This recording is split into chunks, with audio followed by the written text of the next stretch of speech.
What is the difference between reoccurring revenue and fee-based revenue? That is today's question on the Transition to RIA question and answer series.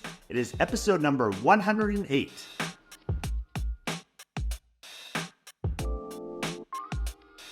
Hi, I'm Brad Wales with Transition to RIA, where I help you understand everything there is to know about why and how to transition your practice to the RIA model. If you're not already there, if you head on over to transitiontoria.com, you can find all of the resources I make available from this entire series in video format, podcast format. I have articles, I have white papers, all kinds of things, again, to help you better understand the RIA model. Head on over to transitiontoria.com. Okay, on today's episode, we're going to be talking about what is the difference between reoccurring revenues and fee-based revenues. And you might think it's not that big of a deal, but I did want to just make a quick episode here to kind of clarify, because there is a difference, or there could be a difference between the two, and I think it's worth understanding that to make sure you understand how it might apply to your practice. So as a reminder, and you've heard me say this on a lot of episodes, you do not have to be 100% fee only with your practice to potentially transition it into the RIA model. In fact, I don't know what the exact percentage is, but a big part of the RIA community out there is not 100% fee only, and they do still accommodate commission assets. And there's a number of different ways to go about doing that. I've done separate episodes on that as well. But the point there is you don't have to be 100% fee only to move into the RIA model. However, that is part of the conversation, is to understand, okay, what does your practice look like now? Is there that non-fee-based part of the practice? And then how might we be able to solve for those pieces? But as part of that, as I'm talking to advisors early in that kind of first conversation, I usually say, okay, well, tell me about your practice. You know, roughly how large are you based on assets? And then roughly what's the breakdown percentage-wise between fee-based assets and commission assets? And sometimes I'll have an advisor respond and say something perhaps like, oh yes, I'm 95% fee-based. And so by default, that it certainly fits the profile to be considered in the RIA model. Now there's other variables involved before you conclude that is a good fit for your practice. But certainly 95% is not 100%, but certainly in the realm of where it makes sense to be explored in the RIA model. And by the way, I would say anything above 60%, certainly more so even 70% fee-based, you're definitely wanting to have the conversation about the RIA model. So 95% is obviously in that bucket. But sometimes when I hear the response like that, or often whatever the response is, okay, well, let's dig into that a little bit. And sometimes the way that conversation goes is, even though someone told me, hey, I'm 95% fee-based, well, it turns out they're 95% reoccurring revenue, but not 95% quote-unquote fee-based. And so that's what I want to talk about in today's episode, is explaining where that could actually be two different numbers or two different kind of setups of the practice, and that's what we're going to go into. So for starters, on what is traditionally thought of as fee-based revenue, so that is your traditional advisory revenue. That is in most cases where you're charging an AUM fee on your assets, the typical 1% fee. Some folks are now charging, maybe flat fees. Some folks are charging subscription fees, retainer fees, those sorts of things. That is considered fee-based revenue, where you are providing advice, providing service, providing value in return for a fee. Your compensation is not contingent on a transaction occurring where you will get a commission on that transaction.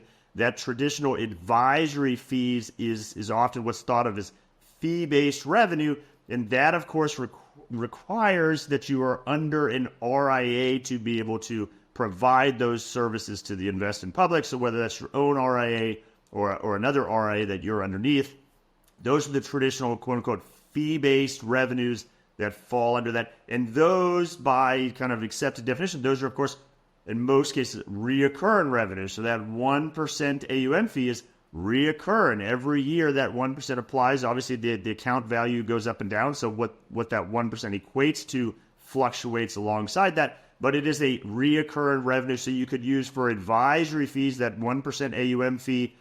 You could use the term, hey, yeah, that is reoccurring revenue, because it absolutely is reoccurring revenue. And that's what I think most advisors are thinking of when I ask, hey, how much is fee-based and how much is commission? They're thinking of that AUM fee.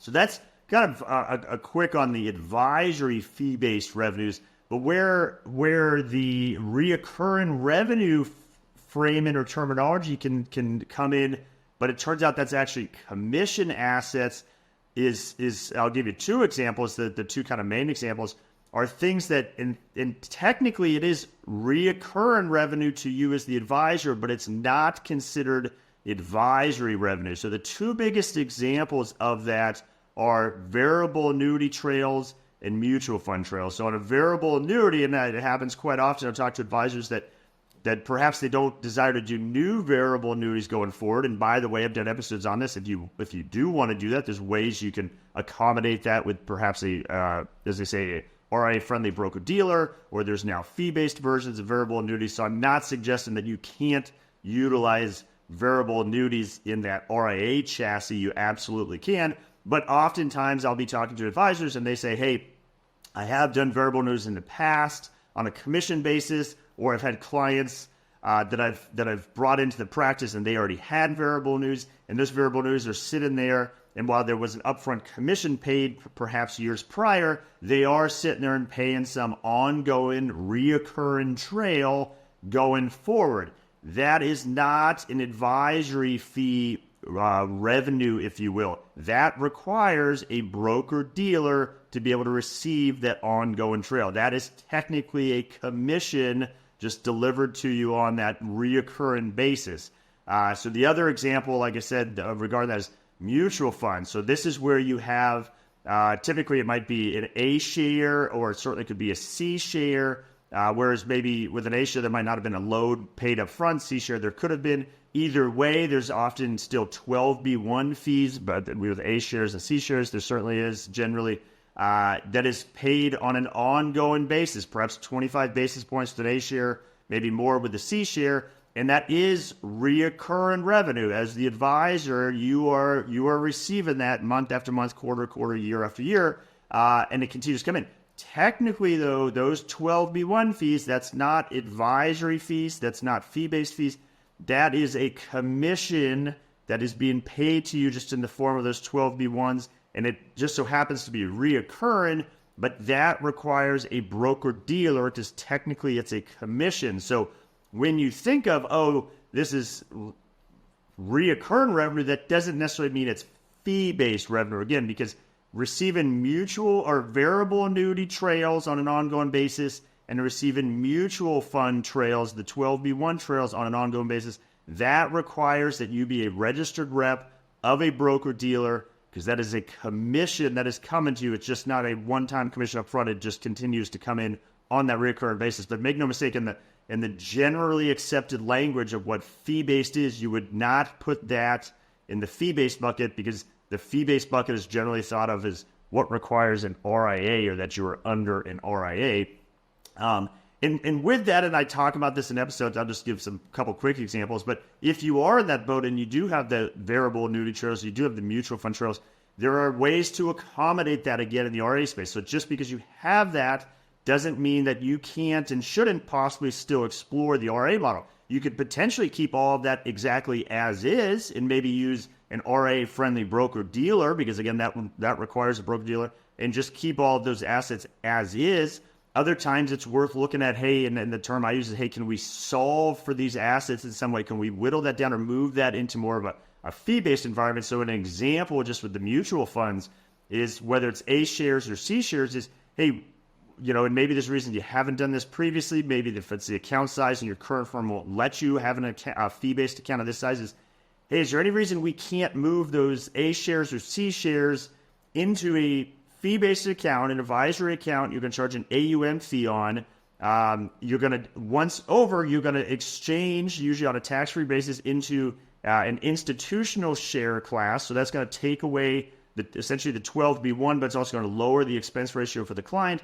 And then you just put a commensurate fee on top of it, and you generally can kind of keep, particularly converting C shares, you can put a fee on that is neutral to the client. So hey, over here the fee essentially was embedded, the commission, but it was embedded in the expense ratio. Over here, essentially it's more transparent, but hey, we're bringing the expense ratio down, we're going to put a fee on, but in total you are paying the same amount, but now it's on that fee-based side. And so to the degree that makes sense to do for you and your clients, then you can move, for example, if that was the extent of your quote-unquote commission assets was just mutual funds paying trails, if it makes sense to do that, you could potentially then extract yourself fully from that broker-dealer, fully from FINRA at that point.